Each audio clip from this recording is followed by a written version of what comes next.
Recently, it has come to my attention that some of the analogies that I use, while I think that they're brilliant, maybe they kind of missed the mark a little bit. So, one of the people who complained about this is sitting right next to me right now. Derek, do you know what this means? Derek has pointed out to me that he has a problem understanding what exactly I'm saying. I have a problem understanding exactly what I'm saying. So I'm going to revisit some of this acceleration stuff right now with Derek, right? So you can actively tell me, I lost you. I don't know what you're saying. Okay. Right? Yeah. And we're going to talk about accelerating your bike, driving out of a turn, how it relates to traction that you have and traction that you think you have. There's kind of two different related subjects when it comes to accelerating, right? There's the traction that you actually have or don't have, and then there's what you feel that you have or what you feel confident enough to have. So these two things are directly related, and we can talk about them both, and you'll understand this thing. Yeah, this analogy is what I didn't understand. You don't get it? You've used it in many videos, and yeah, that's because in part it has this acceleration thing, which you haven't grown old enough to do yet, apparently. That's why I don't have data on my bike. That's why I lapped you the last race. Not what happened. So here we are. We're going to do this together, and we're going to take two, how to accelerate a motorcycle. I'm Gogo, and this is Derek. Did you have to think about that? I One more time. Derek. So I'm Gogo, and this is Derek. For superduke.com. Let's get into this acceleration thing in more depth. So the two things together are the rate of your acceleration with your speed. And it's perfect. It's not out of sync. But if you were to accelerate way faster than your motorcycle was, you'd go, rah, and the bike would be like, rah. You know, ever get in like sixth gear when you should be in third gear? And you go like, boh, and the bike's just like, boh. Yeah. And finally, 15 minutes later, it catches up to the throttle. Right. Do you understand that? I know what you mean. You Yes. do? Yes. So that's what I mean, and that's dangerous. That's the thing I say is dangerous, right? Because when you accelerate like that, if you're in sixth gear and you should be in third gear, like your throttle, if you waited long enough for the bike to catch up, maybe that's 150 miles an hour, Right. right? But you're only doing 30. Yeah. So your throttle's at 150 and the motor's at 30. You're not going to spin the tire there. Yeah. But as it builds, at some point along here, it's going to have enough power to start spinning the wheel. Not if you're straight up and down, but if you're leaned over, like if you're on the edge of the tire, it's going to be a lot easier because, 80% of your available traction is being used to turn. So you only have 20% left.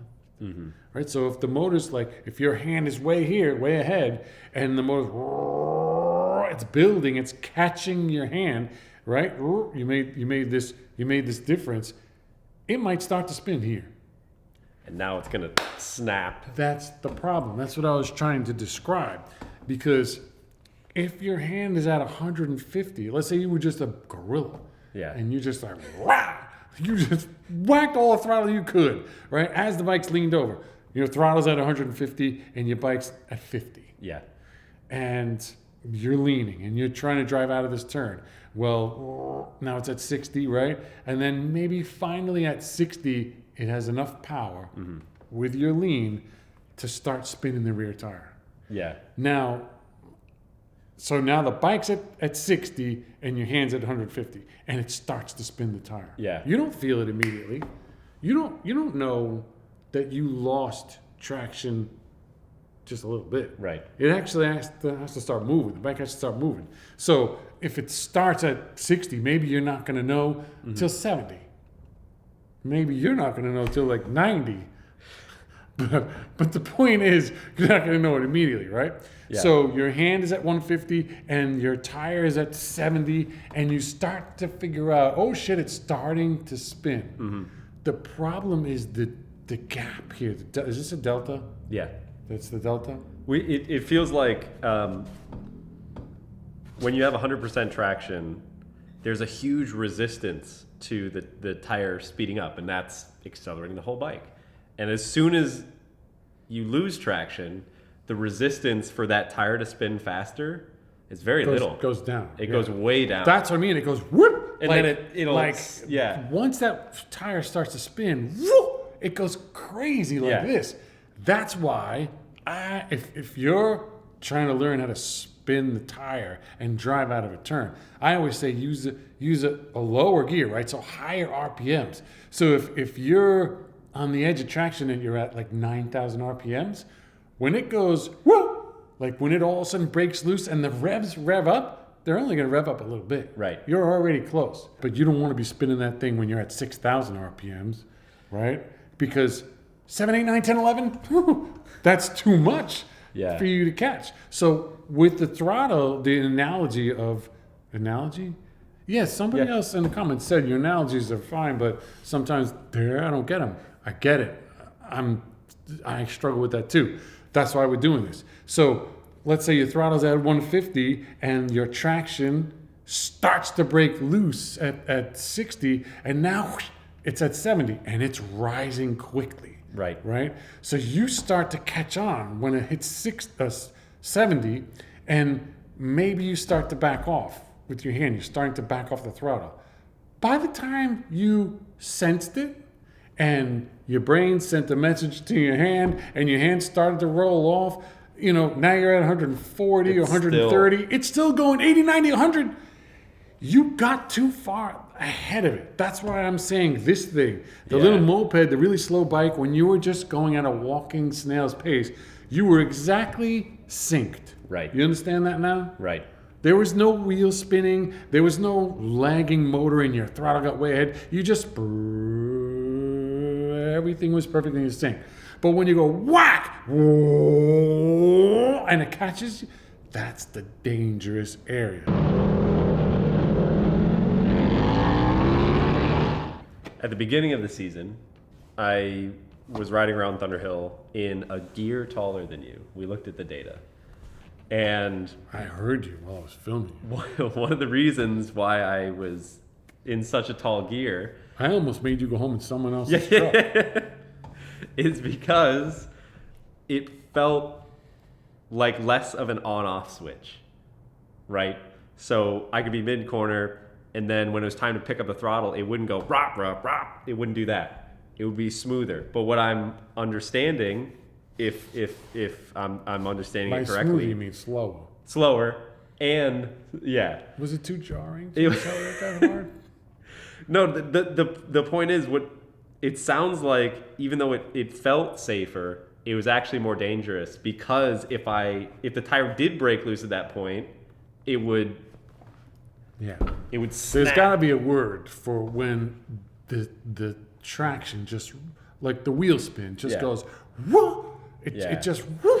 It rises so quickly, and that's when you're like I can still feel it in my nightmares sometimes, with your bike starting to go sideways and you're rolling off, and it's going. Like it's so far out of shape. Yeah. And before you know it, your head is in the windscreen. I've had the dashboard hit me in the chest while I was looking at the front fender, and somehow got out of it. But that's not the point. Getting out of it. The point is not getting into it. Okay, so. This is a very interesting conversation, because one of the things you said to me on the phone, Derek called me yesterday, crying. I don't understand. About something else. No, it was about the video. I don't get it. Your analogies don't work for me. No, I appreciate the input. You're still an asshole, but I appreciate the input. I think there's two elements to consider. There's two conversations that are happening in, what's the word? Parallel. I knew it. There's two things to talk about. One of the things you said was you don't remember because you've hit your head too many times. Yeah. One of the things Derek said was sometimes you talk about spinning the rear tire, like driving and drifting, and you're coming out of a turn, and he's like, there's probably a lot of people, and you were saying you included, probably at the top of the list, that can't relate to that. Like, what do you? Sounds great, but I'm not spinning the tire like that, and I appreciate that. But this is where it's very interesting, and this is the parallel situation. I really didn't know what that word meant. I was just playing. You are a carpenter. You should know what that. I just don't know what a parallelogram is. Okay. All right, that's much more complicated. But what the parallels are is there's two kind of realities. As you're coming up, as you're learning and you're getting faster, you have this. There's a limit, right? There's you have full traction, right? Everything's cool, and you're comfortable and you're relaxed, and you leaned over and you're starting to drive out of a turn, and you're not going that fast, and you know it, and you feel good, and you start to accelerate out, right? Then there's maybe like, if you were to be chasing me, if I'm trying to like pass you and try to, come on, let's go faster. Like, okay, so now you're really gonna push yourself. You're like, I really gotta, or you're dicing with somebody like you were doing last weekend. Yeah. And so now you're like, ooh, I'm getting close to the edge. To the what edge? What edge are you getting close to?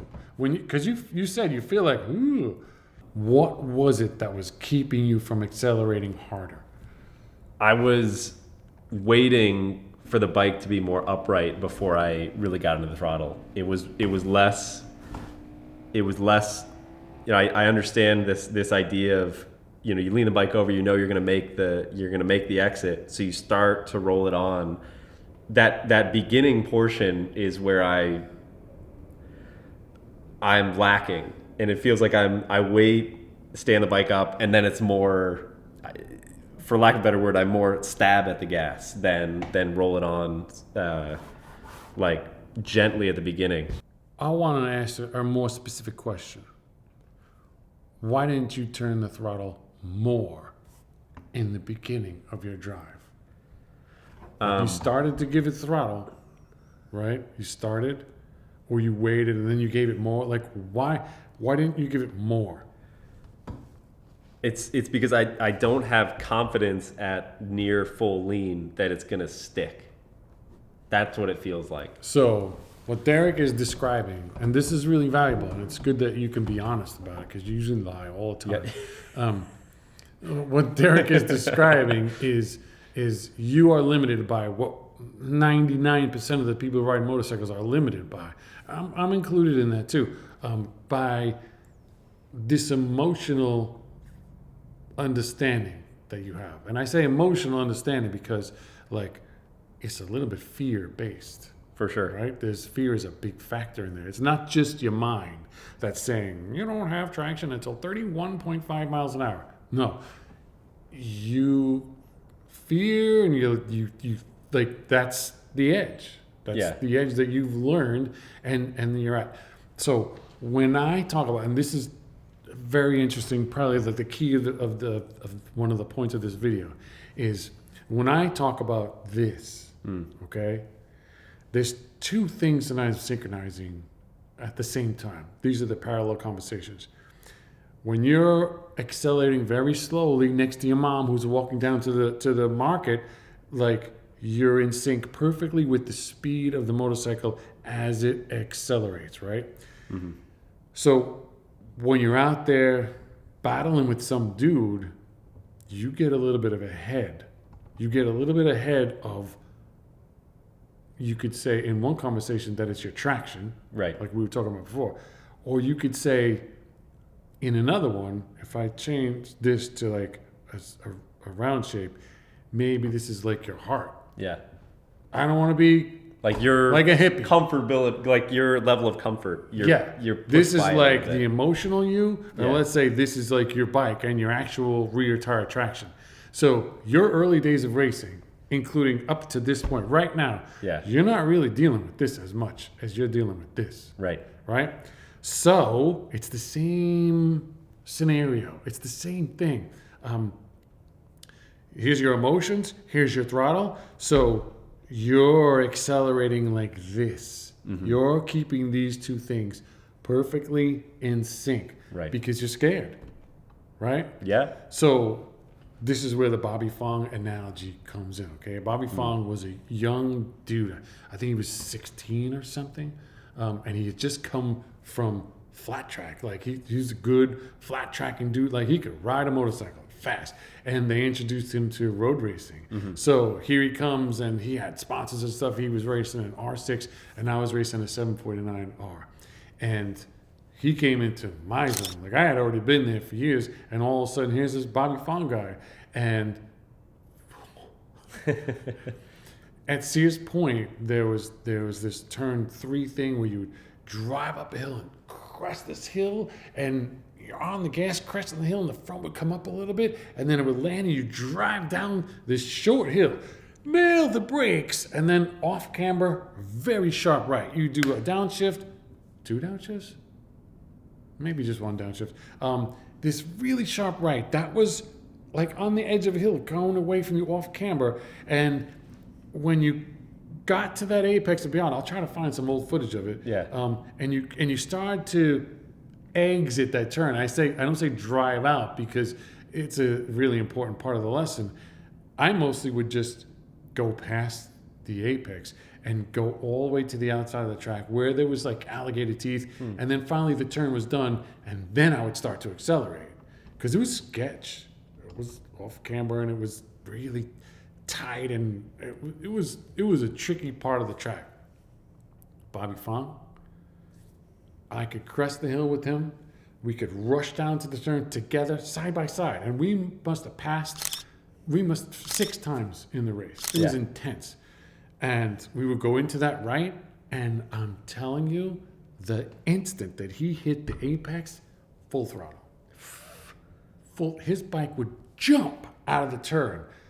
And I was like, what the hell am I? And like, all the dudes that I was racing, Dave Stanton, Michael Ernest, Rob Mesa, Jeff Tiger, like really good riders, really top AFM Northeast California dudes. Nobody rode like that. Nobody was accelerating like that. Bobby Fong was nuts. So here I am in the race, and I got to race him. So I was like, I'm going to do what he's doing. Yeah. So the next lap, I got to the apex, and I just, like this. And I was like, crapshoot. Yeah. Here we go. Like, he's doing it, so I'm going to do it. We were both on Dunlops at the time, and it worked out. I actually beat him. No way. I actually beat him. It was we went back and forth, and I have some pictures from it. No video, but this is the last time I ever beat him. Because the next race we had, he had a 750 motor or something. He was gone. Anyway, but the point is, Bobby Fong got me to, I was stuck here. Yeah. He got me to do this. Right. It felt a little bit like he got me to do this, but I really was just like this. Right. Okay? So I got ahead of my emotional comfort zone of this is how you ride a motorcycle. Then Bobby got me, he's like, no, dude, this is how you ride a motorcycle. So the heart moved up. Right? My emotional state moved, and I became a faster rider, a better rider. Were you faster in more places than just that turn at Sears Point? That's a really interesting question. Nope. I was the same everywhere else. I just learned the lesson for that turn. And it worked out because I was making up ground on him on the brakes and lots of other places. But the one point that I really lost a lot of time was there. Yeah. And I've always learned, ever since, I've always gone faster there. Jayson Uribe, on the other hand. Jayson Uribe is the one who is in the video about throttle accelerating. And what he said was, and he was talking literally about traction. He was saying, now I'm losing the hard shape, I'm going to the motorcycle shape. He was saying, at turn 11, he used the turn 11 at Laguna Seca as an example. We go into turn 11, and he's like, brake, tip it in, and instantly he's in the throttle. And I know for evidence, that's a sharp turn. I was behind his motorcycle, and I said, he turned, he wasn't even close to the apex yet. And there's a black line coming from his bike. But it was a pointy little thing. And slowly it got thicker and thicker as he got towards the apex and left the apex and accelerated onto Laguna's front straight. It just got wider and wider and wider, and he just drifted out. But he drifted out. It never was like jerking. It never was violent. It never was like scary looking. It was beautiful, actually. It was beautiful. Because what he said is lean the bike in, crack the throttle, and instantly got 5%. 5% ahead of where the traction was. And as soon as the traction starts to pick up, 5% ahead, 5% ahead, 5% ahead. Like I talk about 150, I'm trying to make an example that's easy to understand, so Right. I'm exaggerating, right? 150 miles an hour, the bike's doing 50. Yeah. And the bike's gonna catch up to you, or the traction is gonna catch up to you, like the two different things. So the point is your throttle gets way ahead. He's talking about getting 5% ahead. Yeah. 2%, 3%, 5% ahead. And when he said that to me, I was interviewing him. And I was like, what is he talking about right now? Like, this is amazing. Because I was having a problem at Laguna Seca that weekend. It was the first time we ran there racing. I had done track days a couple bit, but I never raced there. And here I am racing the Super Duke, exiting that turn, and every gear wheeling like this, sideways bucking. People were coming to the pit wall to watch me accelerate onto the turn 11 because they were waiting for me to high side. Yeah. Yeah. And it wasn't a compliment. It wasn't like, oh, he's such a great rider. It was like, no, they're waiting for me to high side. Want to get the it was picture. Bucking, Bronco. I was wild. I was Yeah. riding wild. And I have a reputation for riding wild. Well, Jayson Uribe said, dude, don't ride like that. You want to ride like that because you want to go faster. And try harder. And 5%. Started way earlier. 5%, get a little bit ahead. And as the traction catches you, Yeah. or in your case, as your emotional state starts to catch you, like you say, well, I feel all right, fuck that. Get 5% ahead of you. Yeah. Make yourself a little bit uncomfortable. Which turns do you use that? Every turn. Every turn. Every single turn you accelerate out of. So what I want to do is stay ahead of the traction that I can feel it drifting. What you want to do is stay ahead of your mind, your heart. Stay ahead of it, right? Yeah. And eventually, I'll bet you way before you're going to be conscious of that, this guy, this emotional state that you're staying in front of will turn into a black stripe. Right. You'll start spinning your tire way before you know that you're doing it. People will come to you and be like, dude, you should see the black lines come behind your bike. And you'll be like, what? Me? I don't do that. Yeah, you do. It'll happen. How do you, so it might sound stupid, right? But It's definitely going to sound stupid. yeah. But yeah, if you're 150%, like if you're way ahead of it, you have this high side risk, Yeah, right? totally. But how do you manage, and maybe it's just a fear that is not there, how do you manage this idea of I'm before the apex, I'm leaned in, I'm at full lean or wherever I'm at, and I crack the throttle and my face hits the ground because I lose, All right, that's a really good question. Don't even do that, okay? Don't use Jayson Uribe's analogy for yourself, right? Because you shouldn't be accelerating before you get to the apex. Okay. Because you have to be really careful of this. Dale Corley said this, I told special people, special things. One of the things Dale Corley said to me a long time ago was, get it in, get it turned, get it out. So you think of that turn like there's three major jobs. Get it in, get it turned, get it out. And the reason that he broke it down like that is because you didn't really ever want to do two jobs at once. So what you're talking about, like you brake, leaning in, and then you're going to start doing the throttle thing. Well, you never said the word turn, Yeah. right? Yeah. So you can't be accelerating. Maybe Gary McCoy could be accelerating before he made the turn because that's how he turned. Yeah. Like he would use the spinning tire to turn his bike. The faster you go, the more that happens a little bit, but it's like a little caveat. It's not actually really like how you're turning, right? Okay. It's not. I use it. I use it, and I definitely turn in the process of that. But I'm not spinning as far as out as he did. Yeah. Right. Or like the Casey Stoner thing. You need to, especially in the beginning, and this is still the beginning. You need to get that thing in to the turn. Yeah. Right. Now you're at full lean. Okay. Now you need to turn the bike. Yeah. Get it aimed this way. Now you need to start driving out. And now you push your emotional. Yeah. So when I'm talking about pushing your emotional thing, it's on your exit. Yeah. Okay. Don't do it in the middle of the turn. Okay. Because I'm gonna have to fix your bike. That's gonna save me in the first I round. have problems fixing my own bike. I don't need to fix your bike too. Knock on. Yeah, you better find some wood. The wood in your head. So you for this, see this line right here? Yeah. Don't come onto this. Don't cross this line. This is my side of the table. All right. My side of the table. This is happening. Yeah. Okay. Your side of the table. This is happening. Right. Right. So your process should be get it in, get yourself all situated. Okay. Now get the bike turned.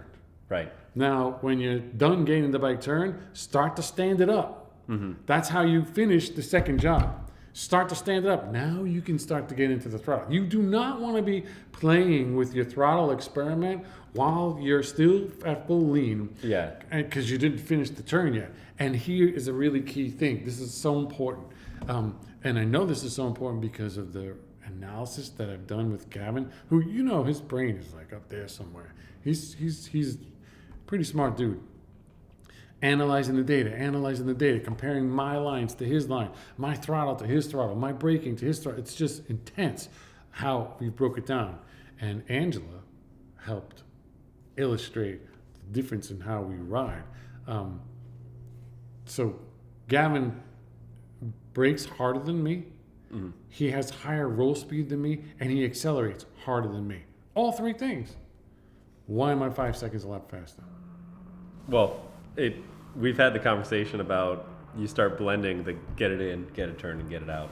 Dale Quarterly's talk, get it in, get it turned, get it out, is a really great way to keep yourself safe and in a manageable learning curve that will kind of like embed in your instincts those tasks. But the real fine stuff, the real lap times, the hidden speed is between those tasks.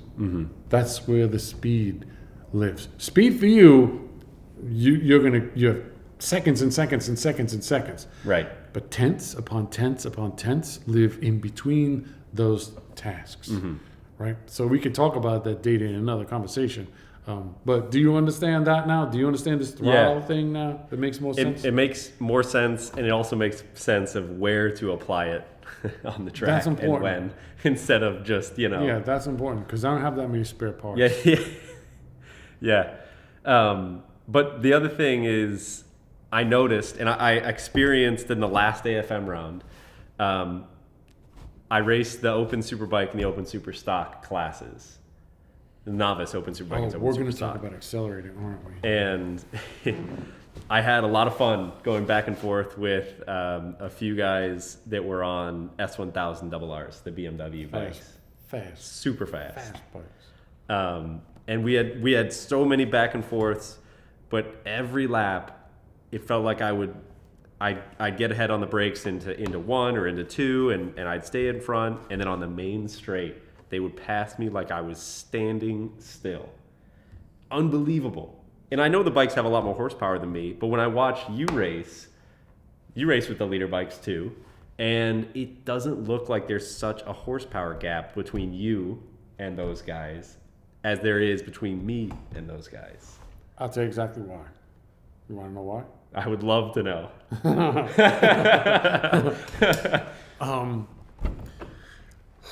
Because I'm getting my straightaway speed from initially, like my initial drive, which is starting way earlier. So we talked about get it in, get it turned, get it out. Yeah. Right? And then the hidden speed in between. And I also mentioned that Gavin's data says he has higher roll speed than me. And when he tells me that, I was like, yeah, I know, because I've ridden with Gavin. I've raced with Gavin. I know he has higher roll speed than me because Gavin is riding greedy. And what does that mean? Gavin wants to, and I totally understand this because I've done it myself forever, right? Gavin wants to hold on to every mile per hour that he has, that he can, like braking, and okay, I'm gonna make this. I can see it. Okay, let go of the brakes. Okay, now I'm rolling through the turn. I'm not gonna slow down. I'm like, and he just barely makes it past the apex, and he's going. Okay, now I'm gonna start to accelerate. Like, and he's going wide. And I can't do it. And then he goes like this, all going as fast as he can at every instant of the entry of the turn, through the turn, and the exit of the turn. And why is that not that fast? Why, while he's doing that, can I come up his inside and outdrive him and actually be wheeling underneath him to drive out of a turn? Why? Because I intentionally went slower. It's not because of the Michelins. Yeah, that could be an advertisement. He is on Pirelli, and I am a Michelin. That was a pretty good thought. No, it's because I'm intentionally, actually literally rolling off the throttle and slowing down the bike and doing Dale Quarterly's get it turned. Yeah. So I have added things to Dale Quarterly's get it in, get it turned, get it out. But I still use that lesson all the time because I'm picking a spot on the arc of this turn to be my slowest point. And strategically, when I get to that slowest point, I literally slow down. And sometimes I'll even crack off the throttle and turn the bike, and then immediately from that point, and that's early in the turn. Yeah. I'm not even close to the exiting apex yet, or the apex, the one apex. Let's say it's a one apex turn, right? So I'm approaching, right, braking, and you're about to come sweeping in and trail braking. So now, as I'm letting go of the brake, I'm throwing the bike in, and there's a point that I'm going to pick to be the slowest at this one moment.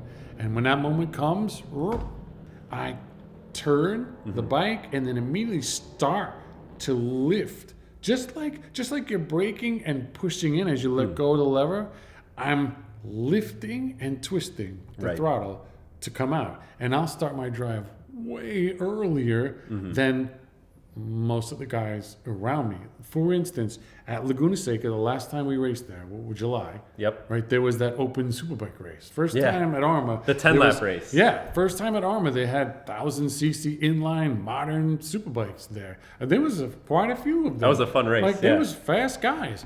And remember I had the clutch problem, so turn one, I was like 14th or something. Yeah. Which was kind of cool, because 10 laps to go through the traffic. I wish I had a GoPro, but anyway, when I finally caught the leader and passed him, it was exactly at that same turn 3 that I use as an analogy for Gavin. And I actually went in behind him, squared it off, and outdrove him underneath and went towards turn 4. Never saw him again. But the way I did that was picking a slow spot. Now that was an S1000RR actually. That was a BMW. So we both go in, and he's got way more power than the Super Duke for that straightaway in between turn 3 and turn 4. I should have been cooked. But he came to me after the race. He's like, dude, you get out of turns. Like, what the hell is that all about? Yeah. He's like, that was it. He goes, that was it. I couldn't, because I think it was like the middle of the race by the time I caught him. Yeah. And then, or maybe a little before that. And then it just gapped and gapped and gapped and gapped. He said it was all because of my drive out of turns. And there it is. The bike is not faster. Right. I mean, it does have good torque, but I could have done that on inline too, just because of picking a slow spot, getting the job done, most of the job done, right? And I'm not saying you're done with the turn in the middle. Yeah. Right? You're still turning as you exit, but the emphasis of the turn is at the slowest part. Mm-hmm. Pick it up and start driving out.